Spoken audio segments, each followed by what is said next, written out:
Hi.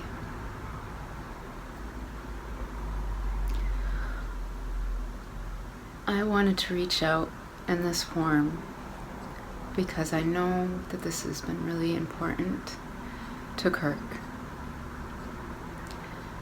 And in this way, I wanted to let you all know from me that Kirk died November 6th on a Wednesday night at 10:45.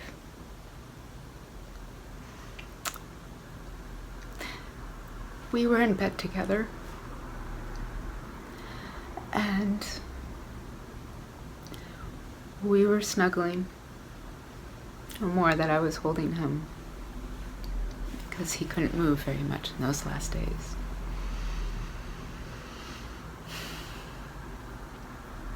And he was calm, and he felt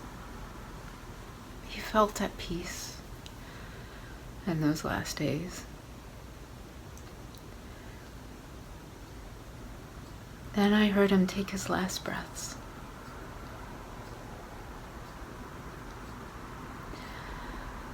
His parents, Karen and Kenji, were with me. They were staying with me that night with us. And in that time of transition, they came into the room and we cried together and we sat with him.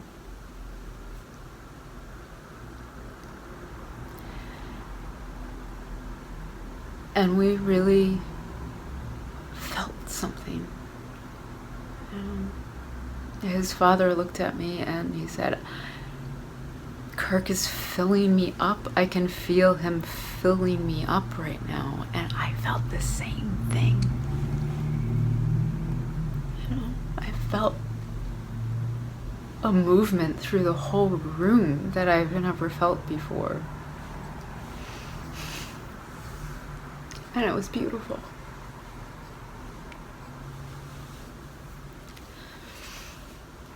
And I'm so proud of him. So proud of him. He was so brave.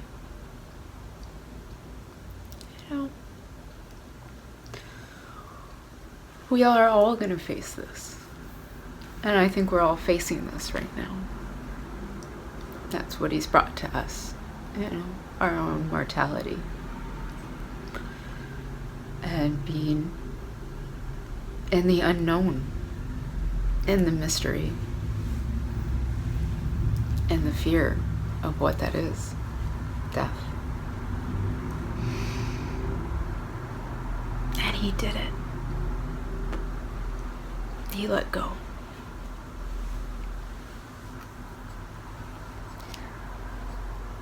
And after spending hours with him and each other and being in that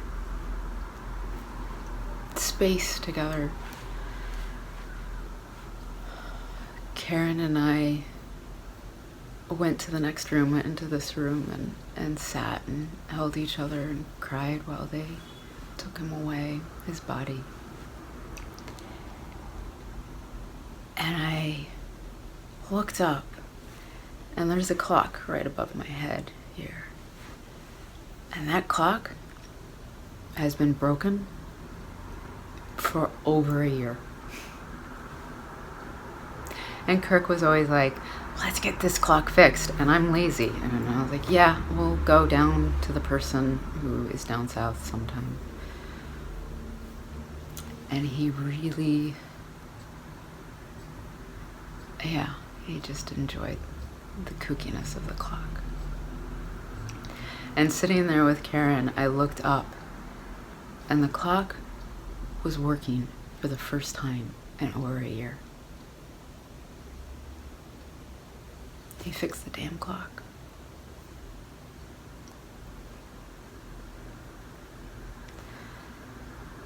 So this really means something deeply to me, and it can mean whatever it means to you, however you want to take this in.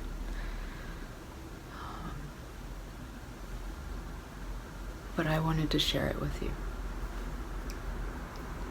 You have meant so much to him over this past year. And we got to witness the actual love that he evokes in people and inspiration that is just natural to him. And healing that just is continuing still among me and my family and my friends and all of you, however this impacts you. And you really showed him that. He once said that in his last weeks, he named it, he had a living funeral.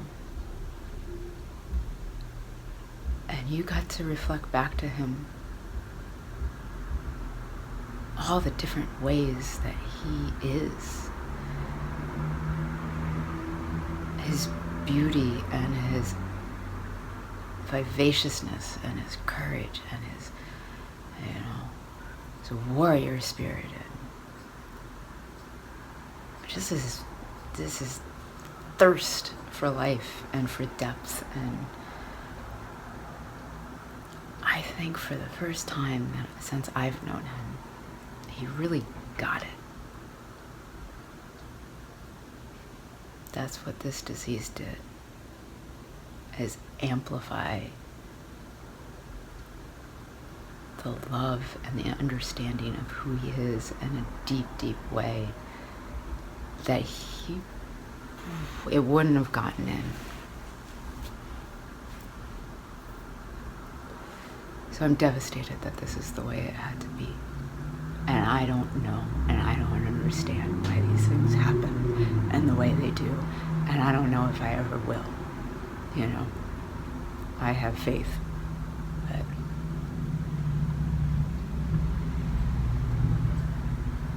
there's so much mystery.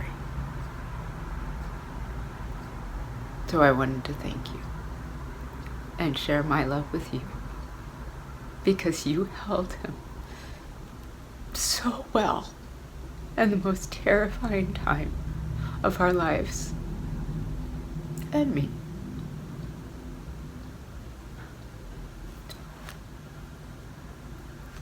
Thank you. Please appreciate the people that you have in your life now. Tell them what they mean, how they impact you, who they are to you.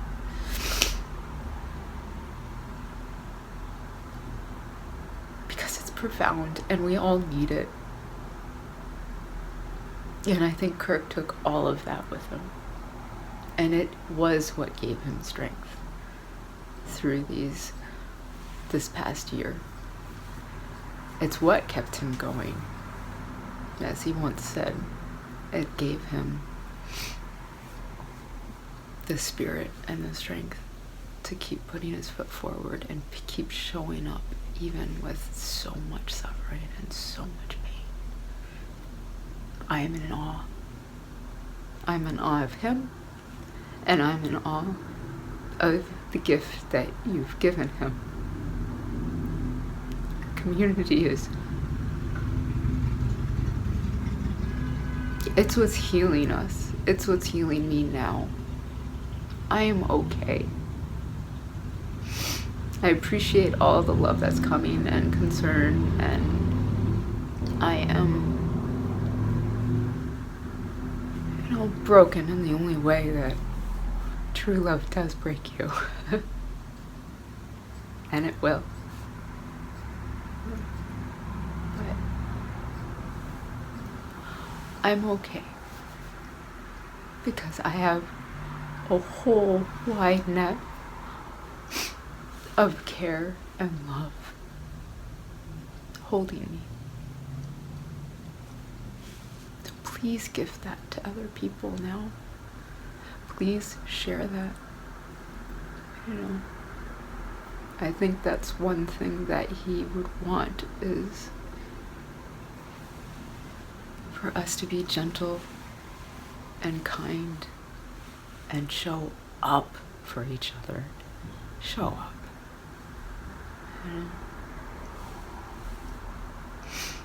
Yeah. And what you could do for me beyond what you're doing is just sit with this sorrow.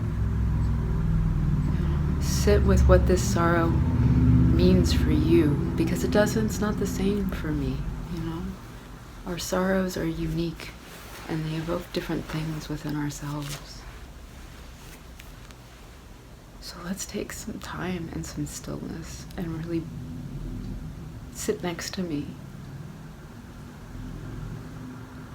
And let's hold this together, however it shows up for you. And I'll hold mine for how it shows up for me.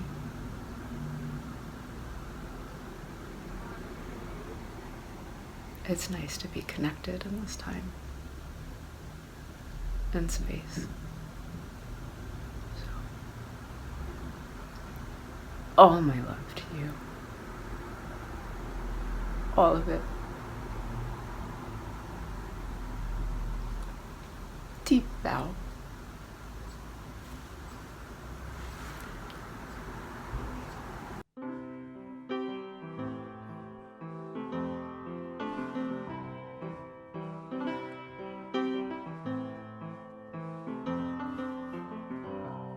I don't remember being born. I don't remember how it felt. I never knew the deal or the way it was dealt. I know it was in August, and I heard it was hot. I know I got a mother who loves me a lot. Do you believe in past lives? Haven't I met you before? When they said that I was dead, it wasn't true. I was just dead to you, but I ain't dead anymore.